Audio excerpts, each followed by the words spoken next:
Saya mengalami ketunanetraan itu dari usia 4 tahun. Saya tidak pernah mengalami keterbatasan untuk menuntut ilmu syar'i.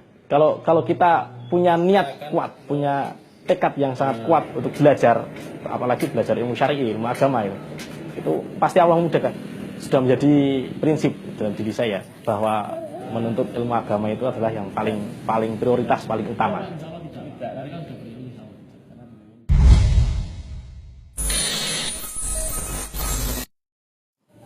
Nama saya Ardiansyah, saya seorang penyandang tunanetra.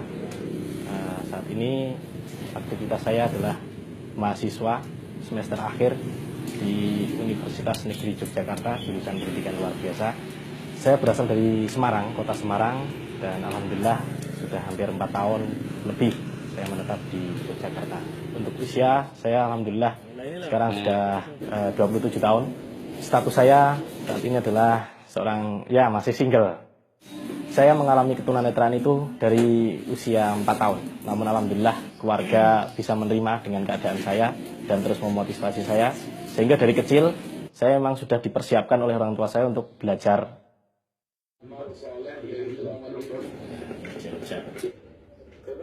Ilmu menurut saya jauh lebih penting daripada makanan dan minuman, dan itu betul-betul saya rasakan gitu.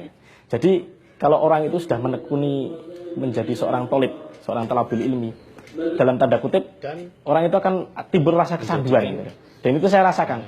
Jadi tiada hari tanpa ilmu bagi saya. Ketika saya sehari saja, misalnya pas lagi safar, tidak mendengarkan ceramah sehari saja, pasti rasanya kayak ada yang kurang. Insyaallah saya kirim ceramah saya yang berjudul Hikmah Balik Musibah. Sudah menjadi prinsip dalam diri saya bahwa menuntut ilmu agama itu adalah yang paling prioritas, paling utama. Alhamdulillah, kota Jogja berbeda dengan kota-kota lainnya. Mungkin di Jogja ini banyak sekali tempat-tempat kajian dan mudah diakses juga. Alhamdulillah di sekitar sini sekitar UNY, UGM ini banyak sekali masjid-masjid yang alhamdulillah sudah mayoritas kajian-kajian sunnah. Selama saya mampu datang ke kajian-kajian ini, insya Allah saya akan berusaha untuk datang. Itu salah satu aktivitas saya. Saya tidak pernah mengalami keterbatasan untuk menuntut ilmu syar'i. Dulu awal-awal saya ngaji, biasanya saya bersama dengan teman ada teman yang mengajak saya, misalnya ngampiri, saya datang ke kos saya, mengajak saya tempat-tempat kajian. Kalau kita punya niat kuat, punya tekad yang sangat kuat untuk belajar, apalagi belajar ilmu syar'i, ilmu agama itu pasti Allah mudahkan, dan itu saya rasakan. Alhamdulillah belum lama ini kurang lebih hampir 2 tahun. Ada aplikasi yang namanya aplikasi online, ojek online. Itu sangat memudahkan buat saya juga. Jadi dengan adanya ojek online itu tidak ada alasan lagi buat saya untuk tidak pergi menuntut ilmu, terutama ilmu syar'i.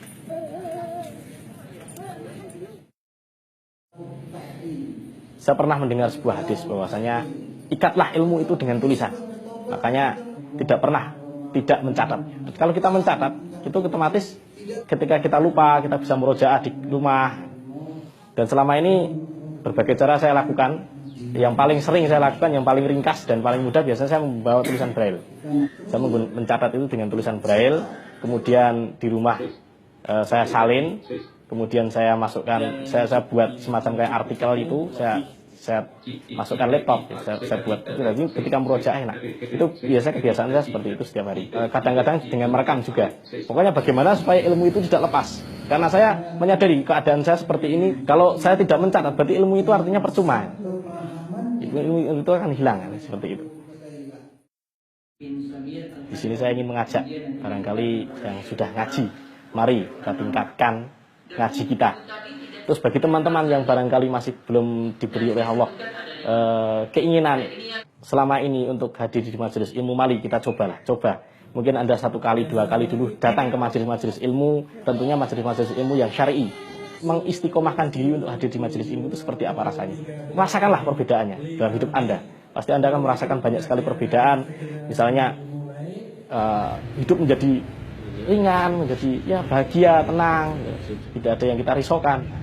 Dan ketika nanti kita sudah hadir di majelis ilmu, cobalah bagaimana Anda berupaya keras untuk mengikat ilmu itu dengan tulisan, apalagi sekarang sudah enak dengan rekaman juga, selain mengikat kemudian dimurojaah, kemudian diterapkan dalam kehidupan sehari-hari. Dan itu memang saya berbicara seperti ini karena saya memang sudah mengalami. Meskipun kondisi saya seperti ini, tapi saya punya prinsip dalam hidup, saya punya keinginan, cita-cita terbesar dalam hidup saya. Ya Allah, boleh engkau jadikan aku buta di dunia ini, tapi saya tidak ingin buta di akhirat nanti. Itu prinsip saya. Nah, bagaimana supaya nanti kita di akhirat ini tidak buta? Kita harus melek dengan tuntunan Allah, melek dengan tuntunan Rasulullah, melek dengan tuntunan salafus soleh. Nah, itu.